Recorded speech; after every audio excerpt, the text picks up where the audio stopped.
큰맘 먹고 야 오늘은 우리 주인의 마음을 기쁘시게 해야 되겠다고 열심히 밭을 가렸는데 남이 밭을 갈아버리면 소용없습니다.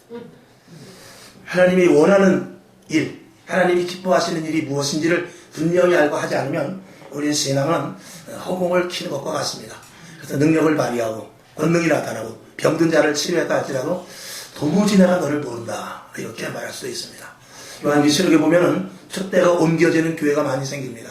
앞으로 계속 지지난달에도 말씀을 드렸습니다만 앞으로는 이제 12명의 정탐꾼과 같이 10명의 믿음의 정탐꾼 여호수아와 갈렙과 그리고 10명의 정확하게 진단하는 그런 정탐꾼과의 싸움이 치열하게 될 것입니다. 믿음으로 가느냐 아니면 분명한 합리적이고 논리적으로 가느냐 여기에 대한 싸움이 이제 분명해질 것입니다. 그래서 논리적이고 합리적이고 10명의 정탐꾼이 가나안 땅을 정복하고 들어와서 보고한 것이 분명히 맞습니다. 틀림없어요. 정확하게 보고하거든요. 근데 하나님은 그걸 원하는 것이 아닙니다. 하나님은 여호수아와 갈렙과 같이 약속의 땅을 갈 수 있는 믿음이 있느냐 그걸 보는 것이지 10명의 정탐꾼이 말이 맞았지만 그는 가나안 땅을 들어갈 수가 없어요. 이 세상은 합리적이고 논리적으로 신앙생활하는 것이 아닙니다. 오직 우리는 이 성경에 있는 말씀 이거 어떻게 보면 동화책만도 못하고 소설책만도 못합니다. 그러나 그럼에도 불구하고 이 말씀 속에 생명이 있고 이 말씀은 반드시 이루어질 말씀이며 앞으로 이루어질 말씀이라는 것이 매우 중요한 것입니다. 오늘 여러분 오늘도 하나님이 일하십니다. 오늘도 하나님은 알파와 오메가가 되셔서 써나가시거든요. 대한민국에 교회가 한 4만의 교회가 있습니다. 미국에 한 35만, 40만 교회가 있습니다. 세계적으로 100만 교회가 있습니다.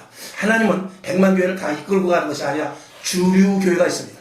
2000년 동안 하나님께서는 주된 교회를 이끌고 나오셨어요.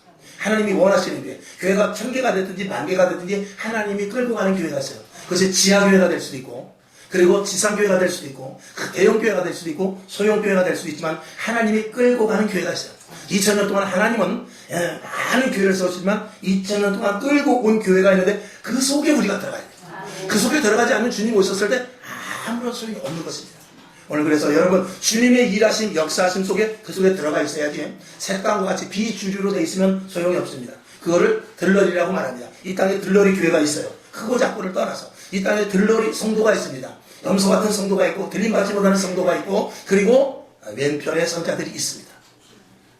알곡기 있고 분명히 가라지가 있습니다. 성경은 분명히 그렇게 말하고 있습니다.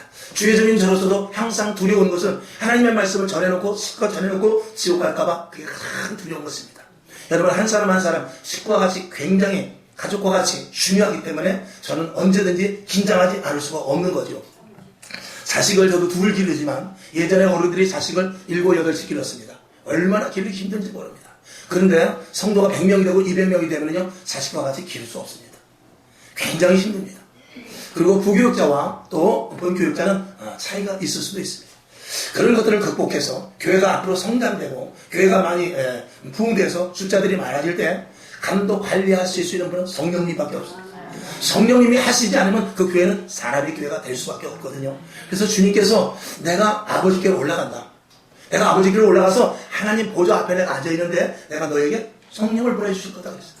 그래서 성령이 너에게 와야 유익이지. 성령이 안 오면 너희는 아무것도 아니다. 사람의 교회를 세울 수밖에 없는데 성령님이 와야만 하나님의 교회를 세울 수 있다. 그래서 이 시대는 성령의 시대입니다.